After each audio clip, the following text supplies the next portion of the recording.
तो कौन लोग बचेंगे? न जो लोग त्रिकाल संध्या करेंगे। जब धर्म प्रचार होता है जब जगन्नाथ देश से ब्राह्मण आके धर्म प्रचार करते, ये शास्त्र में लिखा है।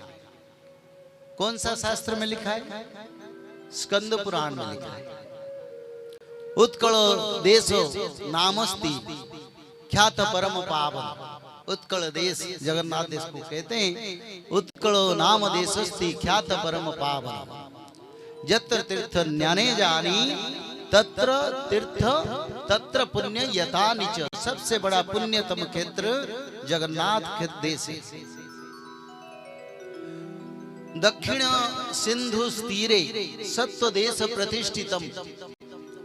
दो दक्षिण समुंदर महोदधि जगन्नाथ क्षेत्र उड़ीसा देश को सत्व देश यानी सत्व गुण देवताओं का देश कहा गया।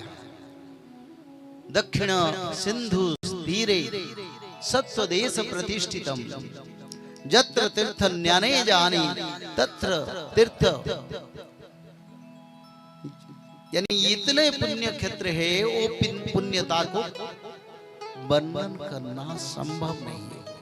वृताध्यन्य संपन्नाय ज्ञान जत्र भूसुरा सृष्ट्यातो त्रबदो वेदो वेद शास्त्र प्रवर्तक। वेद को प्रवर्तन करते हैं। उत्कल जगन्नाथ देश की ब्राह्मण आके हर देश में हर गांव में जब सत्य युग आता है, ये शास्त्र में लिखा। सृष्ट्याद्यो त्रबदो वेदो वेद शास्त्र प्रवर्तक। अष्टादशानंग विद्यानंग निधानंग सम प्रकृतितम। जब आप देखेंगे उड़ीसा जगन्नाथ क्षेत्र से कोई ब्राह्मण आके धर्म प्रचार करता है, तब सत्य युग आने वाला, ये शास्त्र में लिखा है। आनंद से एक बार हरी हरी। क्योंकि ये समय ही ऐसा है, बड़ा संगीन समय पर हम बैठे हैं। एक एक दिन हमारी के लिए मूल्यवान है। कलयुग परिसमाप्ति हो चुका है। कल मैंने भागवत का प्रमाण रखा था आपके सामने।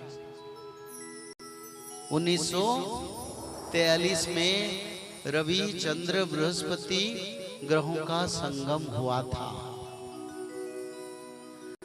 अगस्त 11, 2024 में रवि चंद्र बृहस्पति का संगम होगा। भगवान वेद व्यास ने लिखे हैं उसी दिन से सत्ययुग का आगमन होगा। तो उसमें तो परिवर्तन नहीं होगा। शास्त्र हमेशा भगवान की वाणी है, उसमें कहां परिवर्तन होगा। 4,32,000 कलयुग को भोग नहीं होगा। मैंने कई बड़े बड़े परंपरा बोलते हैं, मेरे को हंसी लगता है, क्योंकि ज्ञान अभाव के कारण आज सनातन धर्म का मूल तत्व तो मानव सभ्यता को नहीं आया। पीछे से प्रहार होगा, सब आगे खड़ा होंगे। अब प्रहार बीमारी आ रहा है। अगर परिवर्तन नहीं होंगे तो प्रहार भी सही, क्योंकि कलयुग को 4,32,000 भोग नहीं होगा। ये शास्त्र में लिखा है। अज्ञानी शास्त्रज्ञ बोलते हैं, अज्ञान के कारण आप लोग उनको बहुत दिन सहे गए। आप ना बोलो, बोलो गलत मत बोलो बाबा, जो बोलो सत्य बोलो, सत्य बोलो। सत्ययुग आ रहा है, आप कलयुग नहीं है। सत्ययुग नहीं आ रहा है तो भगवान कल्कि का कितना बड़ा कृपा है हमारी ऊपर, जानते हैं? सारे मुस्लिम कंट्री एकजुट होके भारत को अटैक करने वाला था। भगवान उनका शक्ति को डिवीजन कर रहे हैं, उन्हीं की देश में वार करके। उससे कृपा और क्या हो सकता है। आनंद से एक बार हरी हरी।